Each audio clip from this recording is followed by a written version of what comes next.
Hi guys, ৰাতিপুৱা time এইবিলাক চাফা কৰি আছোঁ। পাকঘৰটো নহয়, এইটো বাৰাণ্ডাতে মই ৰন্ধা বঢ়া কৰোঁ।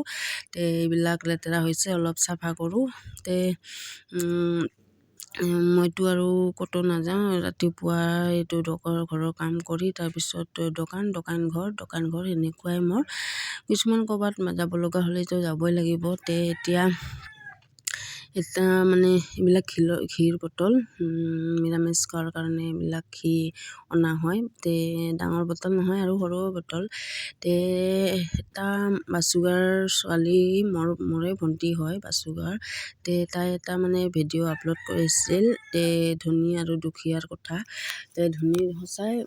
ধনী মানুহ সঁচাই গৰীবক কোনোদিনো সন্মান নকৰে।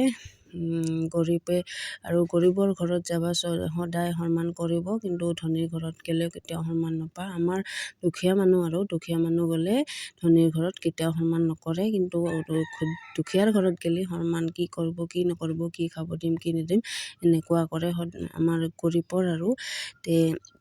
এইটো কথা চবেই জানে। আৰু ধনীবিলাক যে হয়, গৰীবৰ পৰাইতো ধনী হয়, কিন্তু ধনী হোৱাৰ পিছত তাহোন কিয় গৰীবক চিনি নোপোৱা হয়। গৰীব মানুহ যদি ধনী ঘৰত যায়, তেনেহ'লে কিয় বা আহিল, কি